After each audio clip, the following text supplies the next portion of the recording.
July 1518, a seemingly normal summer day in Strasbourg, a busy trading town nestled in what is now the Alsace region of France. A woman emerges from her home and steps into the sunny square. She begins to dance, moving restlessly at first, then with increasing frenzy. At first, onlookers assume this is just a bit odd, but as the hours pass, and the woman shows no signs of stopping, they begin to gather around, intrigued and maybe a little worried.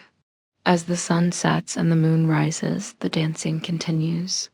The woman, later identified only as Frau Trophäe, seems possessed, moving without pause or purpose, her feet soon bleeding from cuts on the cobblestones.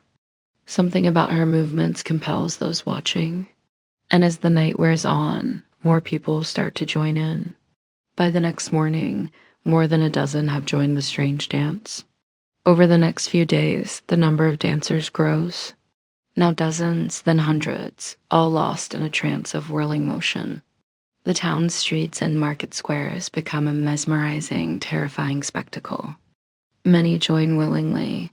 Some are pulled in by the hypnotic rhythm, while others seem almost compelled against their will. Music is everywhere, adding to the growing frenzy.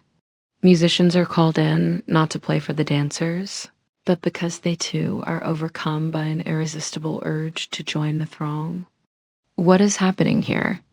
The year is 1518, and the setting is Strasbourg, a busy trading town in what is now France. In the heart of Europe, a place where many cultures and ideas meet. But now something strange is happening here, something that baffles the townspeople and even historians today. Hundreds of people are dancing uncontrollably in the streets, seemingly possessed by an unseen force. This is the dancing plague of 1518, a bizarre episode that lasted for weeks, ultimately taking many lives. But what caused it? The dancing starts with Frau Trophäe, a middle-aged woman who has recently lost her husband.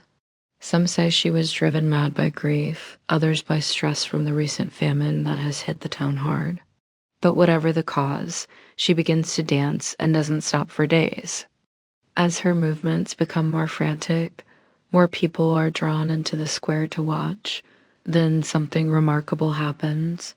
The onlookers begin to dance too, as if overcome by an invisible force. Soon, the square is filled with dozens of dancers, then hundreds. The dancing continues for weeks, slowly taking its toll on the dancers. Some collapse from exhaustion, others die from wounds or sudden illnesses, yet still the dancing continues. So why do these people dance? The cause of the dancing plague is unknown, but historians have put forward several theories. One is mass hysteria, the idea that fear, stress, and exhaustion drove the townspeople to dance. This was a time of great hardship in Europe. The continent was suffering from the Black Death, a devastating outbreak of bubonic plague that killed millions. Food was scarce and people were desperate. Another theory is that the dancing plague was caused by ergot poisoning. Ergot is a fungus that grows on rye and other grains. It produces a chemical that can cause convulsions, hallucinations, and other strange symptoms. People who ate contaminated grain may have been driven to dance by these symptoms. As the dancing plague continues, the people of Strasbourg become desperate. They turn to their leaders for help, but no one knows what to do. Some believe the dancing is a punishment from God and try to atone for their sins. Others blame witches and set up a court to try them, but nothing works. The plague goes on for weeks, slowly getting worse. Finally, it comes to an end as suddenly as it began. Most of the dancers die, but a few survive to tell the tale.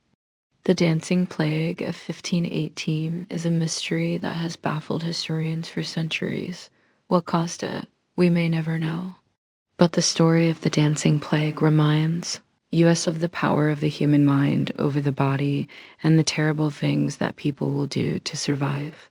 If you enjoyed this video, please subscribe for more historical tales. Thank you for watching.